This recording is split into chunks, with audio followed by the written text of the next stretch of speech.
Okay, great. Thank you. Welcome, everyone, to Pullman National Historical Park's Lunch and Learn series. We are getting started just a couple minutes late. Thank you for your patience. As we get started here, just want to make a couple of announcements. The first is this meeting is being recorded. Secondly, we have some very exciting events coming up. I'm going to go ahead and rattle those off, but we will also repeat them at the end. This presentation will be about 20 minutes, and then we'll have about 10 minutes for discussion and questions. And I will read off our very exciting upcoming events again at the end there.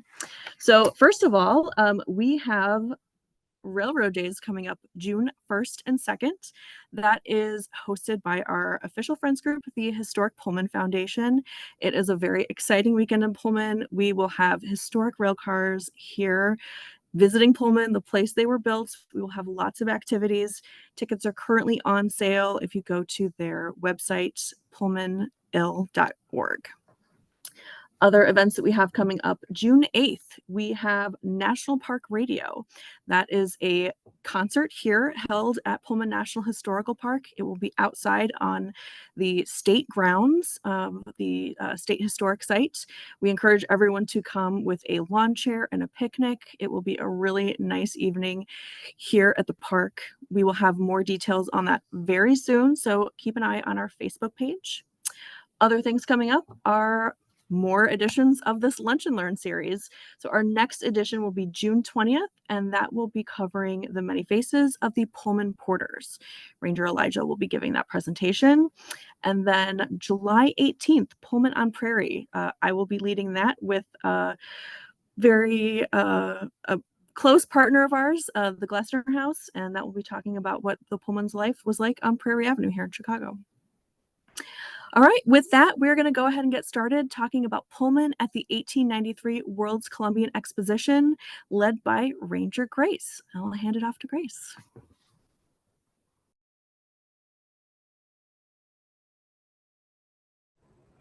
All right. Thank you so much, Lisa. That was such a lovely introduction that you had for me. And of course, I'm excited to be here to talk about Pullman at the 1893 World's Columbian Exposition.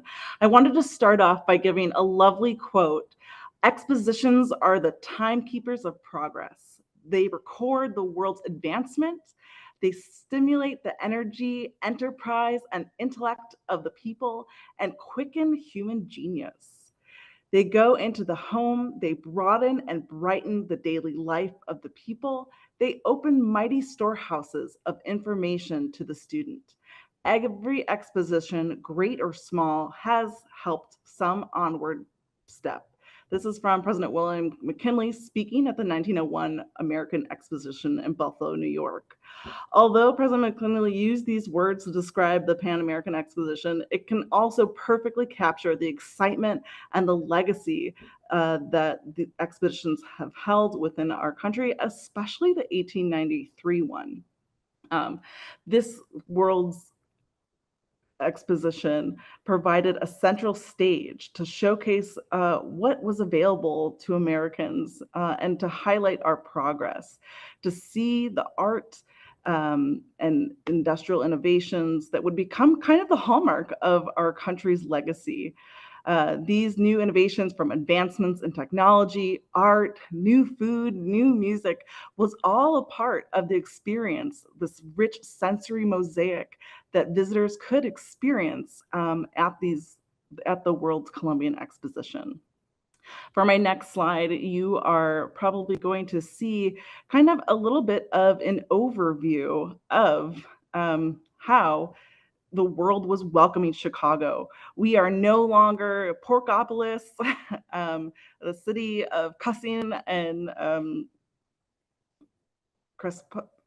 spittoons and rude behavior. Chicago has arrived. And in fact, Chicago had beat out other cities like St. Louis and New York, in part because of our connectivity to railroad.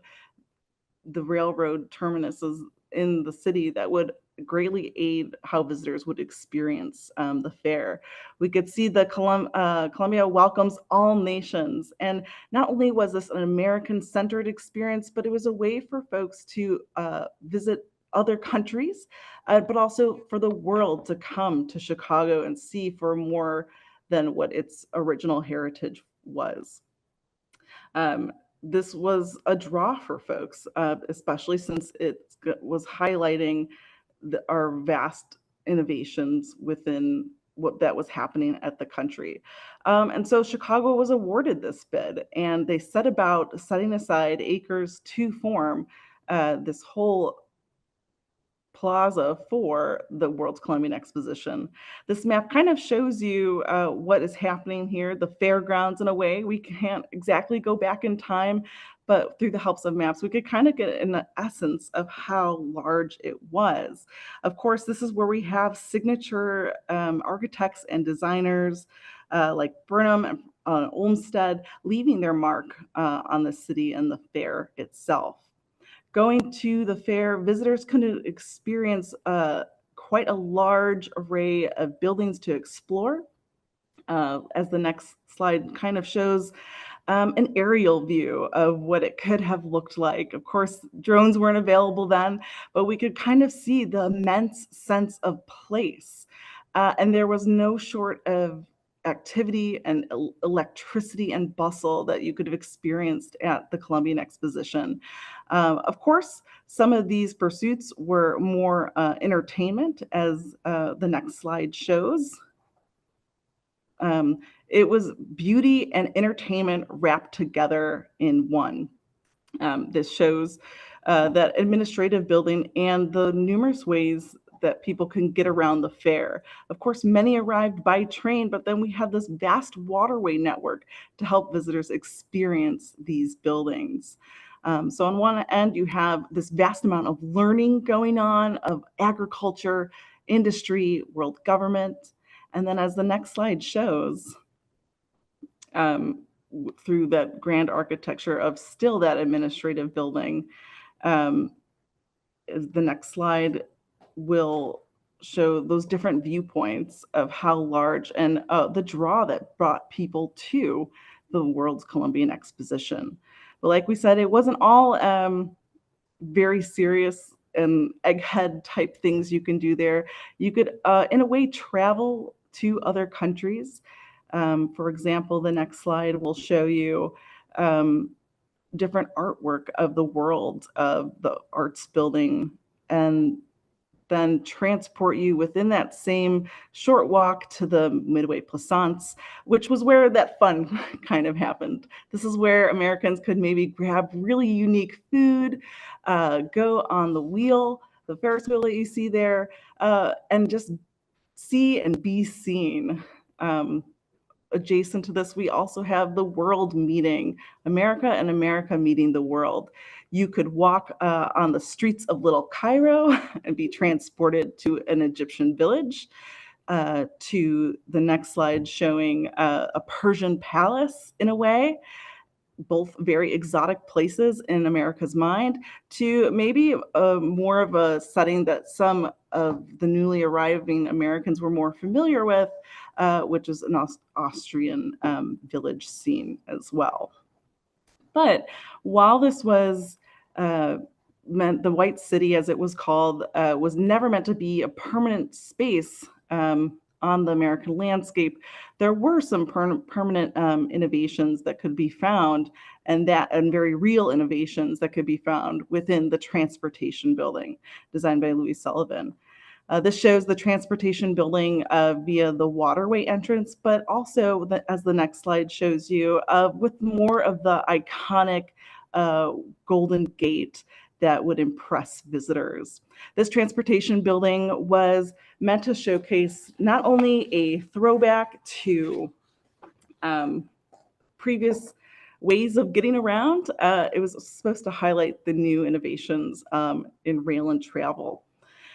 Pullman was drawn to this immediately and saw this as a great opportunity to showcase the Pullman Palace Car Company and the innovations that were happening within the company there.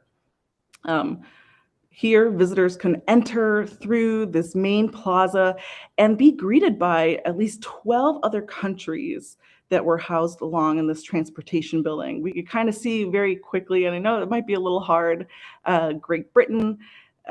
We also see kind of iconic railroads. If you see right below the world's railways of the Baltimore and Ohio, you see that's where the Pullman Palace Car exhibit was.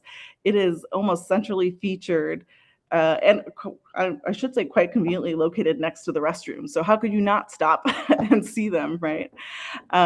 Besides that main entrance, though, Pullman cars were seen as a draw. They were seen as premier modes of travel and transportation the world over, and people coming to the World's Fair would be quite pleased to see these products. The designs, especially of 1893 and 94, mark a high tide in ornate decor. But as you can guess, the World's Columbian Exposition was intended to celebrate a special anniversary for the country. As many of you already probably are saying it out loud to yourselves, it was to represent the 400th anniversary of Columbus.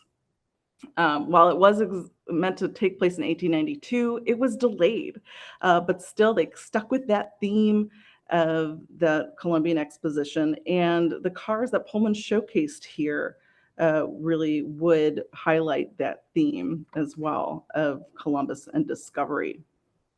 At the exposition itself, the company exhibited 2 complete trains with locomotives and 8 passenger cars in the annex. And it's kind of funny that this was the theme because there's other Pullman, while there's other, Pullman's not the only showcaser or exhibitor. There's also the Wagner Car Company there, which was a competitor of the Pullman company. Right off the bat, there was some confusion because the Wagner Car Company also saw that that connection between naming their cars in conjunction with the theme of the World's Fair. If we go to the next slide, we could then dive into what kind of cars a visitor could have seen at the World's Fair. So the first one is the Isabella. It was a sleeping and observation. Like we said, there was 2. Eventually, the Isabella was renamed the Pacific. And the reason why I kind of showcased that McKinley quote, because as it was renamed the Pacific, it then transported McKinley's body after his assassination. So the Isabella was kind of showcasing that height of luxury and architecture within these Pullman cars. As we see, it's very ornate, those plush fabrics, the fringes, and the highly polished wood. But of course, we know that Queen Isabella is the inspiration behind these cars. We also have our second car that the Pullman company showcased, and that was the Ferdinand. The Ferdinand was an all-compartmented sleeper with this Pompeian red and satin wood. As you go to the next slide, this is kind of a glimmer of, once again, just as ornate as the Isabella. It had those hallmarks of the Pullman company as well. But of course, we're still sticking with that Columbus theme. And another car that the Pullman company had was the Santa Maria. And that was a parlor car renamed then the Countess. You could just imagine the excitement that people could see at this height of that luxury. Once again, we're seeing those fringed tassels, that ornate rich wood, and the electric lights within the cars themselves. But of course, where is Columbus going? He's coming to America. So of course, the Pullman company needed to have a car named the America. It was a sleeper car with ceiling light fixtures. Later parts of the car featured wreath and love knot designs on the benches with a wreath garland on the seats as well. Another car that grabbed folks' attention was the Marchena. It was once again quite elaborate, and it was a smoking baggage car as well.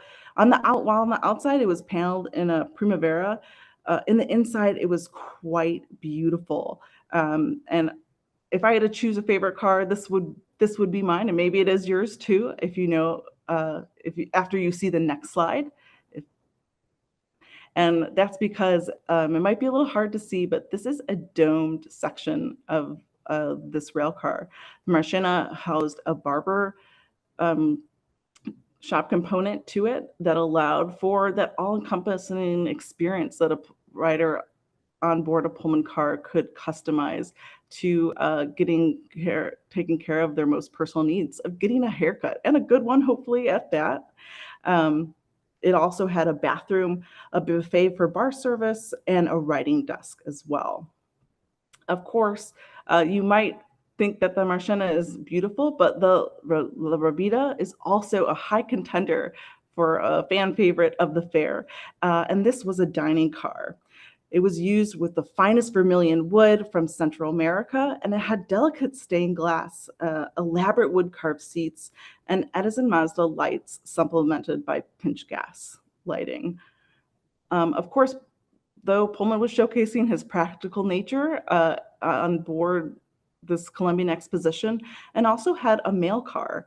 This was white enamel, as you could sort of see, with white and cherry wood finish. Pullman also himself, besides contributing these beautiful pieces of craftsmanship to the Columbian Exposition, ultimately helped fund the fair and was an investor within that. He helped bankroll the fair and donated $100,000 to help bring that fair to Chicago. Besides that other connection, you could sort of see this display. And not only were the cars on display here, but the legacy of Pullman as well, coming from the town that Pullman fabricated after himself. As we know, Solon Beeman was one of the architects that helped develop this town. So it's very adept that they would then showcase this model for visitors to see, not only at the World's Fair, but then invite others to come see as well. Like we said, not a lot of the exhibits at the World's Fair were permanent. Many of those buildings are lost to history, but Pullman was built to last. And a lasting example beyond these cars was the town that he built. As visitors were able to take the train into Pullman, they would step off at 111th or Pullman Avenue, as it was known then, and Cottage Grove, and they would be greeted, as you see on the right, by this magnificent Hotel Florence, and to the left, the administrative building. World's Fair special delegate members and special guests could stay in the hotel as well as other visitors, but there was also another place that visitors could stay if they chose to visit Pullman's town, and that was the Market Square. This Market Square building, while the center shows a key component to the function of the town, the grocery store, you could see on the right and left that there are flanking colonnade apartments, and that allowed for visitors to stay within the town as well and get a feel for what this Pullman experiment was all about. Besides that, today, this building still stands. Like we said, Pullman's legacy is built to last. A lot of these homes are still well intact, and this includes the Market Square. So today, to the right, you see the Market Square building, and then to the left, those colonnade apartments as well. But while millions of visitors came to Chicago during the fair and took home new ideas in commerce, industry, and entertainment, and crossed paths with others from across the world, there was some tension bubbling underneath this. While 1893 is showcasing these grand innovations, the United States is entering their version of the Great Depression. In 1893, the national economy went into a slump with credit contracting and depositors making runs on banks across the nation. This sharp contraction eventually became known as the Panic of 1893, and it lasted about 4 years. It saw tens of thousands of businesses and hundreds of banks fail, which was one of the indirect causes of the Pullman strike. With Pullman experiencing these market contractions, the company had to make a tough choice, and that was to cut wages and hours at the factory site, but without lowering the rent. As that cartoon shows on the left, that shows how perhaps some working men and women felt being pressed by low wages, high rent by their employer, Pullman, they eventually started to go on strike in May. And this is the year that we celebrate the 130th anniversary of the Pullman strike. This strike would forever leave a lasting impact on our nation's labor history and leave lots of precedents for further government involvement within labor and management disputes as well. I want to thank you for your time here as we went over our World's Columbian Exposition. And I want to open the floor now to any questions you might have as well.